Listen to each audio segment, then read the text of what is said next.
Hello and welcome back to Snack Play Love, where today we are looking at the Phyrexia All Be One set, where I am 10 drafts in. So I have done my first 10 drafts in this format, all of them in Premier Draft, and this is only counting ones on this account because I did one for a friend, and I've done a sealed event, which I'm not counting. We're using the standard gems as the metric of how good we're doing. We're not worried about the packs yet, but I will talk about that eventually. So I started off with the trophy. Bronze is fairly soft when you start a brand new format. Went 7-1 and then immediately went 1-3. You know, understanding the cards, that's fine. We got a 3-3, absolutely fine. That's 1,000 gems from 1,500 entered, which isn't great, but at this point we're collecting cards, we're needing packs. So for me, someone who is actually playing constructed is looking to get 100% of the cards in the set eventually. This isn't the worst thing in the world. Then another trophy at 7-1, a 6-3, so we're building healthy gems up. Then a 1-3, and to finish the format, we basically had some nice stable results, 3-3s, 5-3s. Pardon me, if I'm enjoying the format and that's what I'm doing, then that's good. I'm okay. Colour-wise, I've kind of been staying out of black and kind of tending towards red. White did seem to be open, even though it's a massively overdrafted colour in this format. There are lots of people loving that 1-1 crawling, 1-mana toxic thing. And I love it too, because if you're playing mid-range and they play that, you're probably going to win.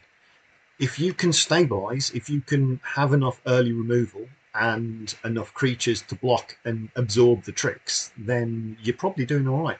The first strikers are a problem. People have figured out that first strike and double strike are very good in this format because that is another form of evasion.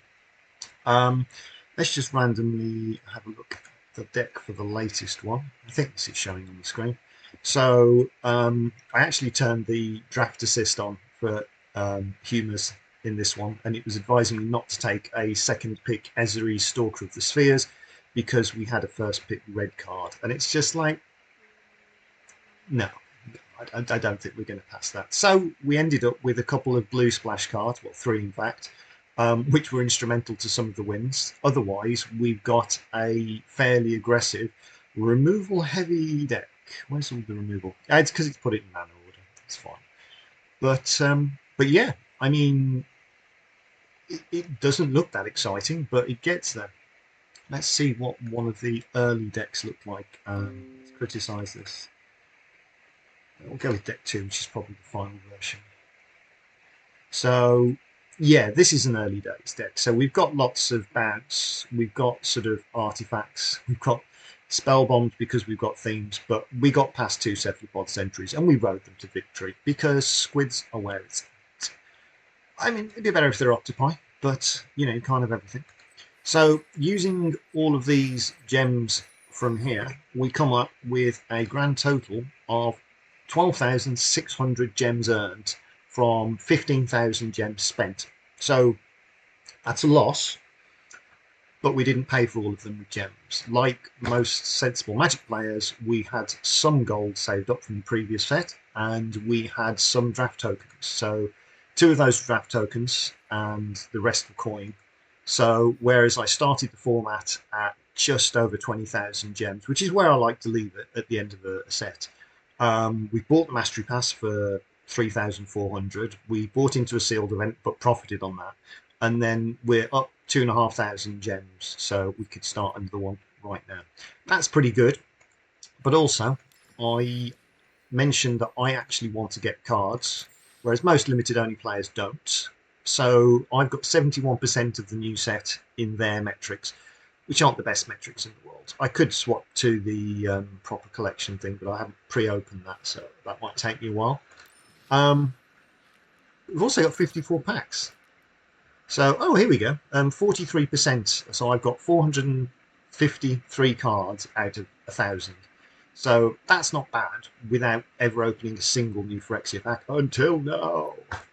So let's just open some 10s.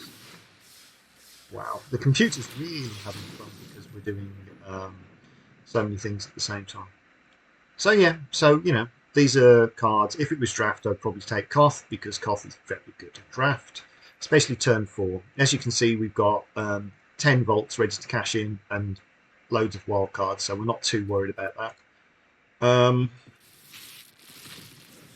up to 52% now. I presume you can see this on the screen. So each pack of 10 is giving me about 2% of the set, which is nice.